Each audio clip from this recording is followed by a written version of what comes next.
Адам жанының құны қанша? Біреулер үшін бұл бос сөз, ал енді біреулер үшін жақынын ажалдан арашалап қалудың соңғы мүмкіндігі. Түн жамылған қаланың көшелерінде мотордың гүрілі емес, тозақтың ащы айқайы естіледі. Лаулаған дөңгелектер артында күл мен өлімді қалдырып, қараңғылықты тіліп өтеді. Бүгін біз қарапайым каскадерден Әзәзілдің ең қауіпті аңшысына айналған, жаны өртеніп, жүрегі кекке толған аңыз елесті шабандоз туралы баяндаймыз. As you fade away. Комикс әлеміндегі бастауына келетін болсақ, елесті шабандоз алғаш рет 1972 жылы Marvel Spotlight комиксінің 5 саны комиксінде пайда болды. Оның авторлары Гэри Фридрих, Рой Томас және Майк Плук. Комикс нұсқасы бойынша Джонни Блейз әйгілі мотокаскадер. Оның бүкіл өмірі қауіп пен адреналиннен тұратын. Алайда оның ең үлкен қасіреті өзінің рухани әкесі әрі ұстазы Краш Симпсонның қатерлі ісікке шалдығуы болды. Оны ажалдан құтқару үшін Джонни кез келген құрбандыққа дайын еді. Дәл осы сәтте оның алдынан Мефисто шығып мәміле ұсынады. Джонни өзі байқамай ежелгі кек алушы рух Заратоспен бірігіп кетеді. Елесті шабандоз бұл жай ғана күш емес, бұл кек алушы рух. Оның басты миссиясы жер бетіндегі жазықсыз жандардың қанын жүктеген күнәһарларды жазалау. Джонни Блейз түнде немесе зұлымдықтың иісі шыққанда адам кейпінен шығып, басы лаулаған қаңқаға айналады. Ол әрі қарғыс, әрі құдірет. Ол Әзәзілге қызмет еткенімен, іштей өз адамдығын сақтап қалу үшін мәңгілік күрес жүргізеді. 2007 жылы жарық көрген фильмнің орны ерекше. Басты рөлді сомдаған Николас Кейдж өмірде осы комикстің нағыз фанаты болған. Тіпті оның иығында елесті шабандоздың суреті салынған татуировкасы бар. Оны түсірілім кезінде гриммен жасыруға тура келген. Фильм комикс желісін сақтай отырып, Мефистофель мен Джоннидің арасындағы жан саудасының классикалық әдебиеттегі Фауст аңызымен байланыстырады.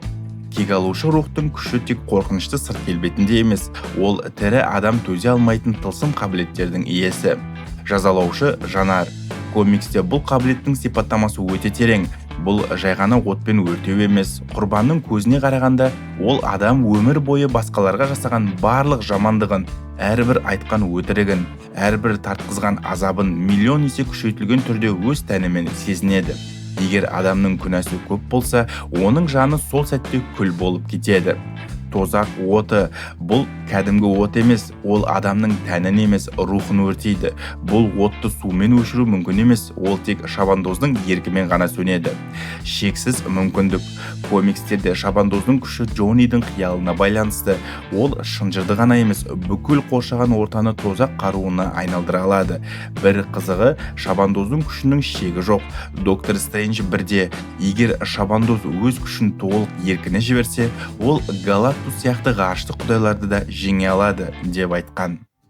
Джонни Блейз өз еркімен Әзәзілге бағынған жоқ. Ол махаббат пен үміттің құрбаны болды. Бірақ ол Мефистофельдің ойыншығы болып қала бере ме, әлде өзіне жүктелген бұл қарғысты зұлымдыққа қарсы қару етіп қолдана ма? Ендеше 2007 жылы жарық көрген елесті шабандоз фильмінің оқиға желісіне тереңірек үңілейік. As you fade away.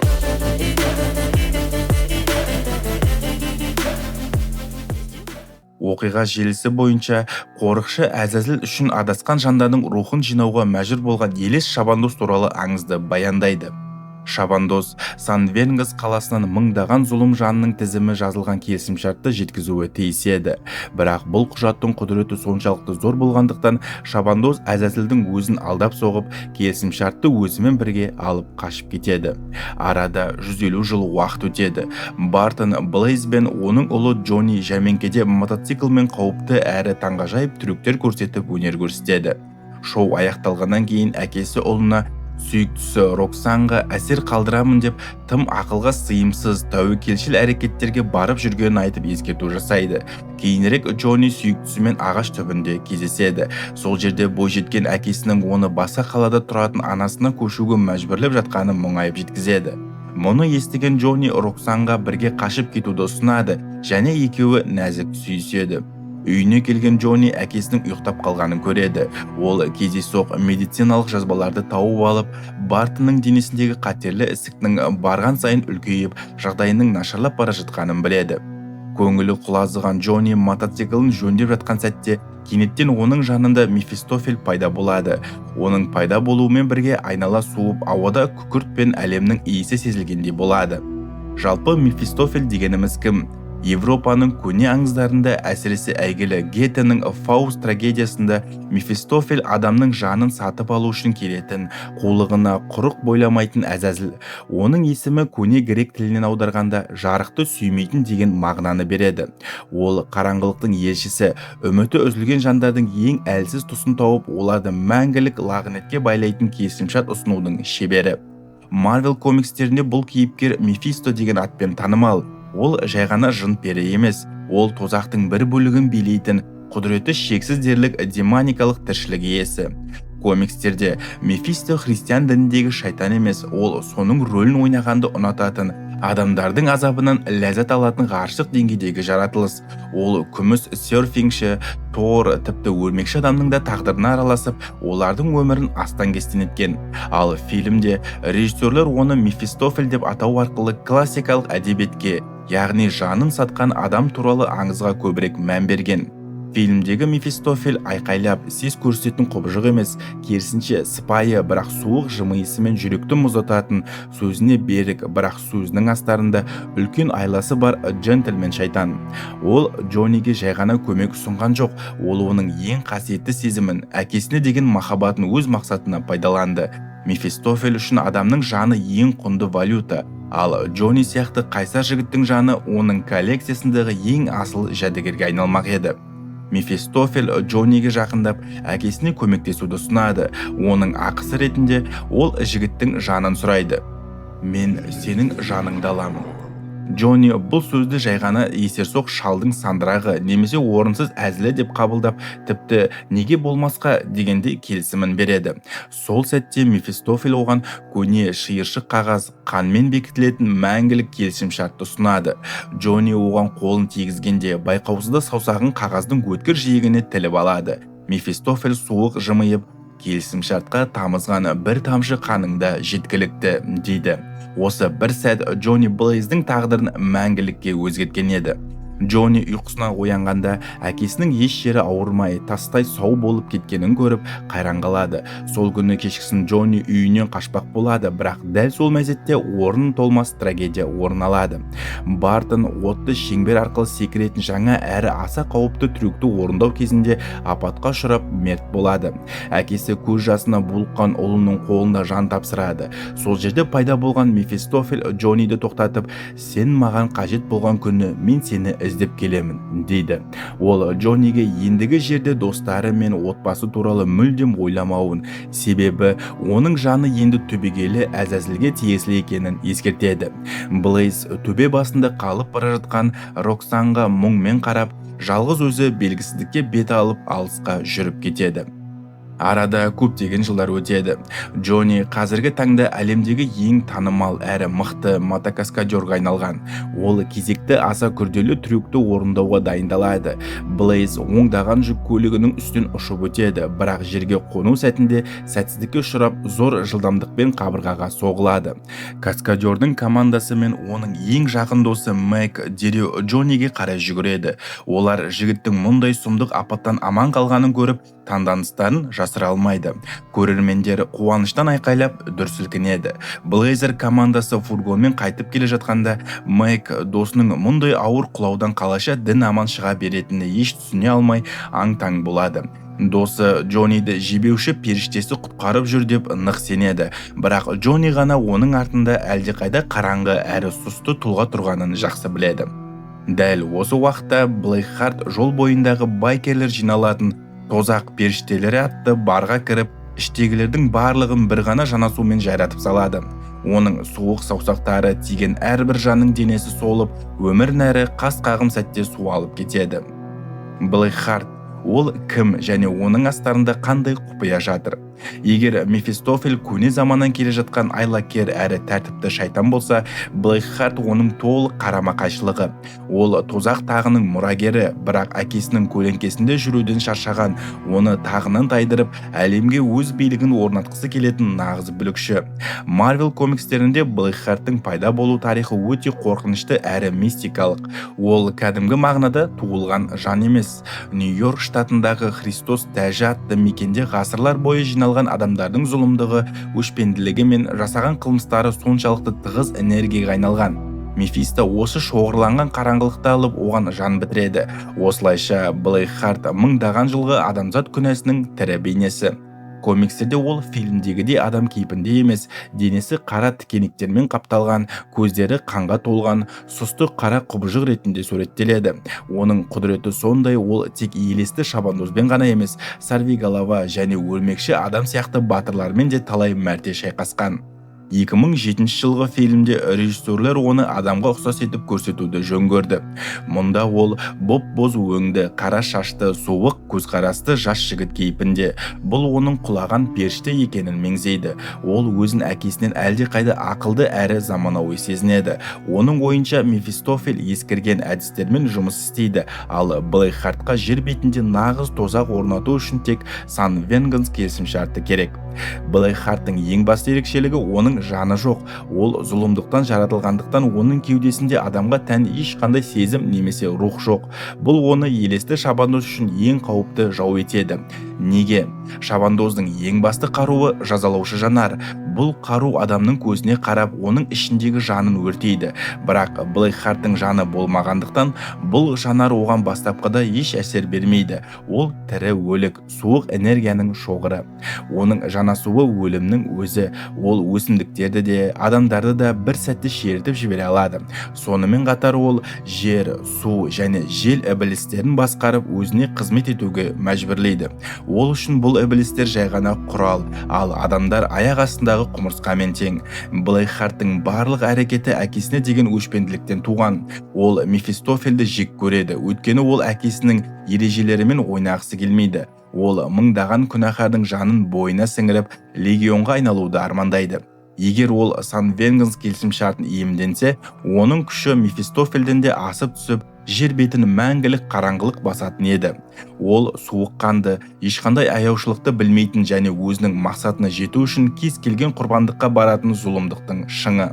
Блэкхарт бардағы адамдарды қырып бәрін жойып жатқанда, Джонни болса бұл уақытта үйінде Майкпен сөйлесіп, өзінің қауіпті түрегіне дайындалып жатқан еді. Майк оны кезекті аса қауіпті түрегінен айнытпақ болып әлек. Оған досының бұл әрекеті ажалды әдейі іздеп жүргендей көрінеді.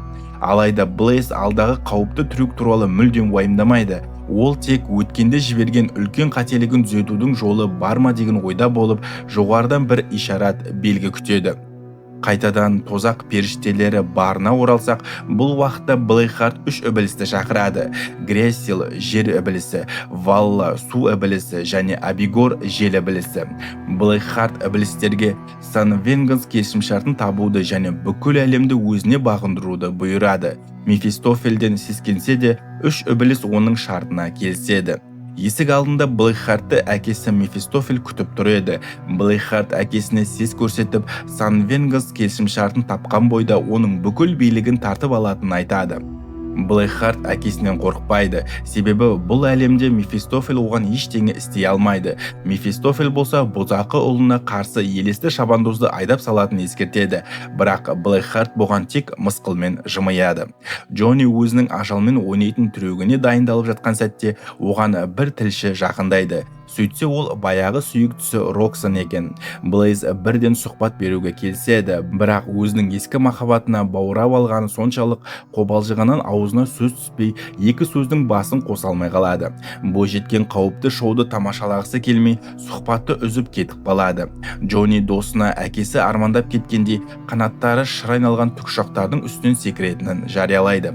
Мэг бұл естігеннен шошып есеңгіреп қалады. Алайда Джонни трамплинмен сенімді түрде атылып шығып, бірнеше секундтан соң стадионның келесі шетіне сәтті қонып, жаңа әлемдік рекорд орнатады. Осыдан кейін Блейз мотоцикл мен сүйіктісінің соңынан қуа жөнеледі. Ол фургонды тоқтату үшін жол үстінде бірнеше қауіпті трюк жасауға мәжбүр болады. Соңында Роксан кешкісін мейрамханада кездесуге келіседі. Ал сол маңдағы адамдар танымал каскадерді көріп сұхбат алу үшін көліктерінен жапа-тармағай жүгіріп шығады.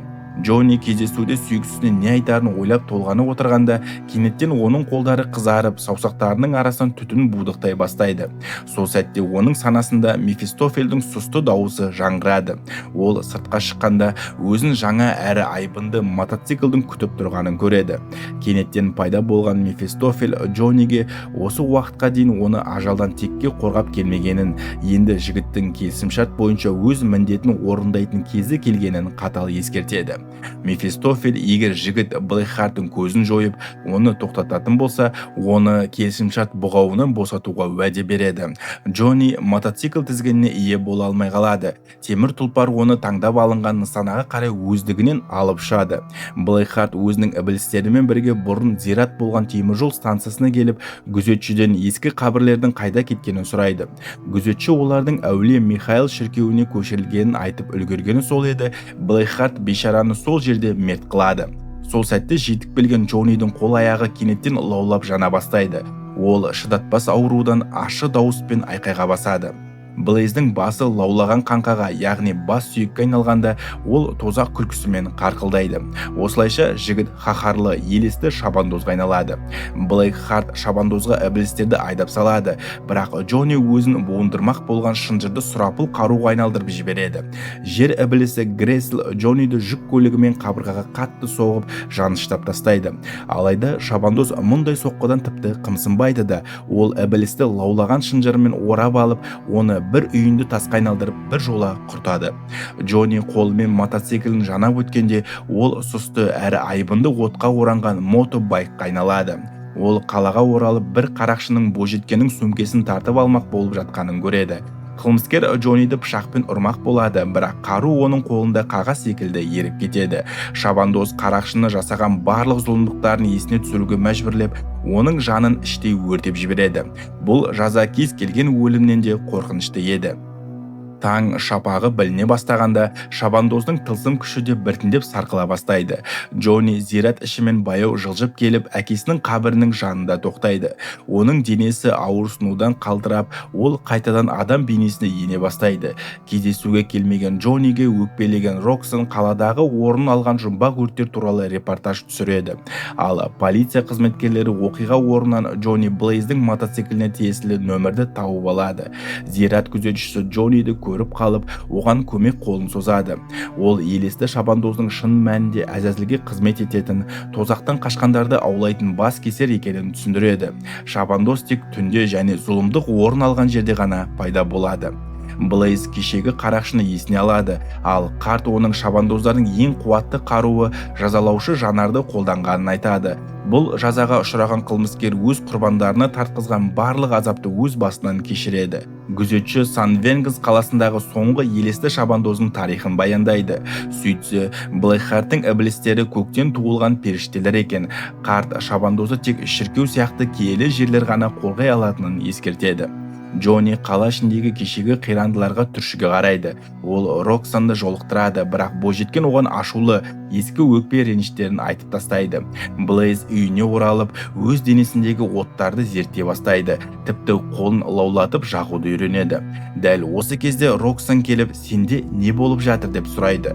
Джонни оған, мен жанымды Әзәзілге сатып жібердім деп бүкіл шындықты жайып салады. Әрине, бойжеткен бұл сөзге бірде-бір сенбей кетіп қалады. Соңында полиция соңғы кездегі жұмбақ өлімдерге қатысы бар деген күдікпен Блейзді тұтқындайды. Жігітті ашулы әрі озбыр тұтқындар отырған камераға тастайды. Олар танымал жұлдызға өздерінше сабақ бермек болады. Бірақ шабандоз бұзақыларды санаулы секундта жайратып салып, олардың бірінің күртесін тартып алады да, оны өз құдіретімен бұрынғыдан да сұсты етіп түрлендіріп, тікенектермен қаптап киіп алады.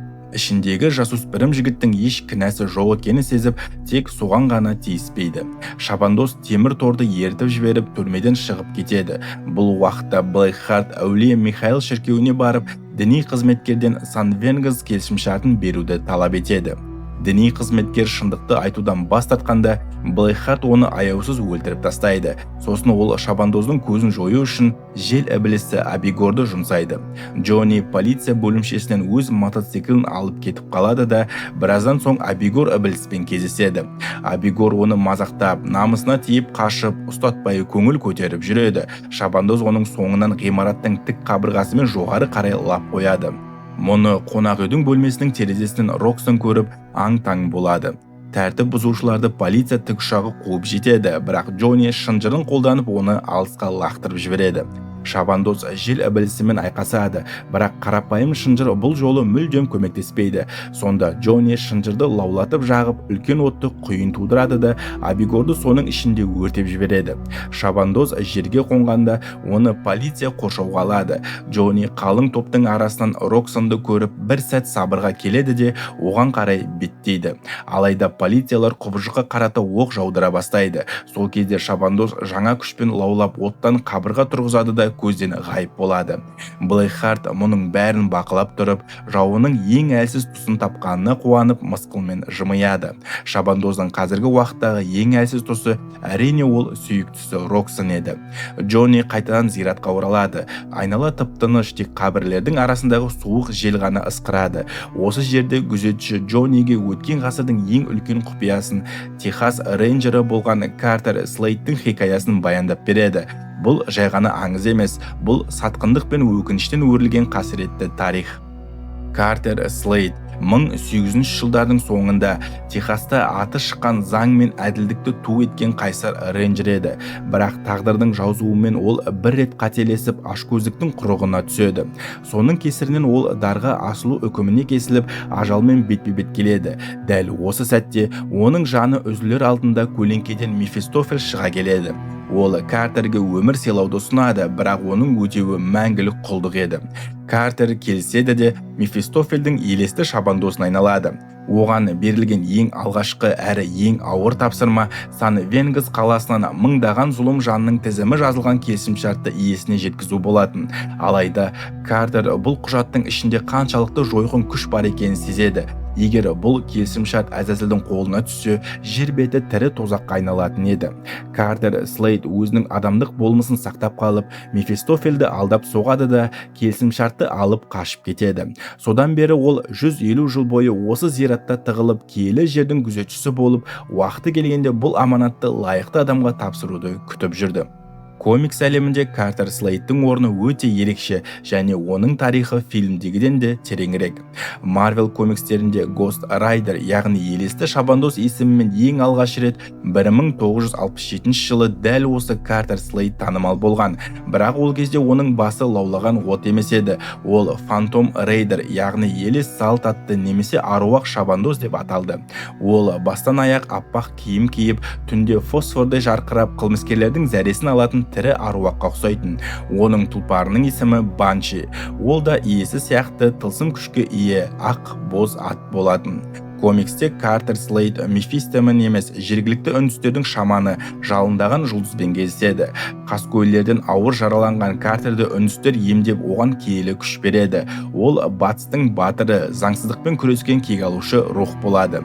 1972 жылы Джонни Блейз басы лаулаған қаңқа пайда болғанда, Marvel екі кейіпкердің аты бірдей болмауы үшін Картер Слейттің есімін ресми түрде аруақ шабандоз деп өзгертті. Бірақ кейінірек комикстерде Картер Слейттің рухы мен Джонни Блейздің күші бір бастаудан, кек алушы рухтардан шыққаны дәлелденді. Яғни Картер Джоннидің рухани атасы, жол көрсетушісі болды. Күзетші Джоннидің көздеріне тіке қарап, оның тағдырының қаншалықты ауыр екенін айтады. Блэкхарт жай ғана жын емес, ол сенің жүрегіңдегі ең нәзік тұсыңды, жақындарыңды тауып алады. Ол сені сындыру үшін сенің сүйіктің Роксонды немесе ең жақын достарыңды нысанаға алады. сен енді жай адам емессің. Сен Әзәзілдің аңшысың. Егер оларды аман алып қалғың келсе, олардан барынша аулақ бол. Қараңғылықта тек жалғыз қалғанда ғана сен жеңілмейтін күшке ие боласың. Күзетші Джонниге Блейкхарттың аяусыздығын, оның жаны жоқ болғандықтан ешқандай мейірімді білмейтінін ескертеді. Джонни бұл сөздердің салмағын сезініп, зираттан ауыр оймен аттанады. Ол енді тек өзі үшін ғана емес, бүкіл әлемнің тағдыры мен Роксаның өмірі үшін жауапты екенін түсінеді. Бірақ ол білмеген еді. Блейкхарт қазірдің өзінде оның пәтеріне қарай жол тартқан болатын. Осы уақытта Роксан Блейздің пәтеріне келіп, Мэгті жолықтырады және оған Джонниді шын сүйетінін мойындайды. Мэг Джоннидің үйінде тылсым күштер мен ібілістер туралы кітаптардың өте көп екенін айтады. Бойжеткен сол кітаптардың бірін парақтап отырып, Блейздің осыған дейін айтқан ертегілерінің бәрі ашы шындық екенін түсіне бастайды. Дәл осы сәтте күтпеген жерден Блейкхарт пайда болып, Мэгті аяусыз өлтіреді де Роксанды тұтқынға алады. Джонни үйіне оралғанда оған бірден Блейкхарт лап қояды. Жігіт дереу шабандоз бейнесіне еніп, қас жауына қарсы өзінің ең қуатты қаруы жазалаушы жанарды қолданбақ болады. Бірақ бұның бәрі бос әурешілік болып шығады. Блейкхарттың кеудесінде титтейде жан жоқ, сондықтан жазалаушы жанар оған еш әсер етпейді. Ол Блейзге егер Сан-Венгіз келісім шартын алып келсе ғана бойжеткенді аман қалдыратынын айтып, қатал шарт қояды. Джонни зиратқа оралады. Күзетші жігіттің жүрегі таза екеніне және оның бұл зұлымдықты жеңе алатынына сеніп, келісімшартты оған беруге келіседі. Қарт ысқырып өз тұлпарын шақырады да өзінің шыны мәнінде аты аңызға айналған Картер Слейт екенін ашады. Осылайша қос шабандоз Сан-Венгізге қарай жол тартады. Лаулаған қос баскесер бірнеше 100 шақырымды қас қағым сәтте еңсеріп нысанаға жетеді. Қалаға таянғанда Слейт Джонниге өзінің қасиетті шолақ мылтығын табыстап, әрдайым көлеңкеде қалуды ескертеді. Соңғы күші сарқылған Картер қараңғылыққа сіңіп ғайып болады. Батпақты жерде Блейзге су ібілісі Валло тап береді. Су астында шабандоз бейнесіне енген Джонни суды қайнатып жіберіп, ібілістің күлін көкке ұшырады. Блейкхарт Роксанды босатып, Джоннидің келісімшартты тартып алмақ болады, бірақ жігіт шабандозға айналып, жауына лап қояды. Күн шапағы білінген сәтте шабандоз қайтадан адам кейпіне енеді. Ал Блейкхарт болса, келісімшарттағы тылсым сөздерді оқып, мыңдаған күнәһардың жанын өз бойына сіңіріп алады. Менің есімім Легион, деп бақырады құтырынған ібіліс. Зұлым Блейзді бас салғанда, Роксан мылтықпен оқ атып, оның назарын аударады да қаруды жігітке қарай лақтырады. Көлеңкеде тұрған Джонни мылтықты өз қуатымен күшейтіп, жойқын соққымен жауына быт-шыт қылып атып тастайды. Бірақ 1 минут өтпей жатып, ібіліс қайтадан толық қалпына келеді. Алайда енді Блейкхарттың бойында мыңдаған зұлым адамның жаны бар еді. Джонни осы мүмкіндікті пайдаланып, көлеңкеде тұрып оған жазалаушы жанарын қадайды да, оның ішіндегі барлық зұлым рухтарды лаулаған отпен күлге айналдырады. Зұлым Блейкхарт жан төзгісіз азаптан ащы дауыспен шыңғырып, сол жерде жансыз құлайды. Сол сәтте Мефистофель пайда болып, Джоннидің жанын өзіне қайтарып береді және шабандоздың ауыр қарғысын алып тастауды ұсынады. Алайда Блейз бұл ұсыныстан үзілді-кесілді бас тартады. Ол өзінің бойындағы тылсым күшті зұлымдықпен күресу жолына арнауды ұйғарады және бұдан былай өзін отты отпен өшіретін кек рухымын деп жариялайды. Осыдан біраз жыл бұрынғыдай тағы да алданғанын түсінген Мефистофель жігіттің бұл қылығы үшін әлі ауыр өтеу төлейтінін айтып ант береді. Ол ұлының денесін алып өз патшалығы тозаққа қайтып оралады. Ал Джонни мен Роксан соңғы рет нәзік сүйісіп, бір-бірімен мәңгілікке қоштасады. Блейз мотоцикліне отырып жүйітке жөнеледі де қайтадан айбынды елесті шабандозға айналады. Достар, елесті шабандоз хикаясы бұл жай ғана от пен темірдің соқтығысуы емес, бұл адамның ерік жігері мен жауапкершілігі туралы жазылған терең драма. Джонни Блейз өз өміріндегі ең ауыр сынақтан өтіп, соңында Мефистофельдің құлдығынан құтылудың бірегей жолын тапты. Ол өз жанын қайтарып алып, Роксанмен бірге тыныш та бақытты өмір сүре алар еді, бірақ ол бұл мүмкіндіктен саналы түрде бас тартты. Неге? Өйткені ол өз бойындағы қарғысының тек азап қана емес, сонымен бірге қорғансыздарды жебеп, зұлымдықты ауыздықтайтын жалғыз күш екенін түсінді.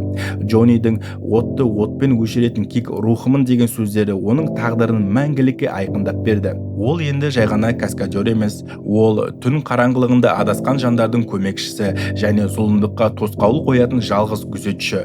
Бұл хикая бізге әрбір іс-әрекеттің, әрбір келісімнің өз бағасы болатынын, бірақ ең қараңғы сәтте де адамдық болмысты сақтап қалуға болатынын тағы бір мәрте дәлелдеді.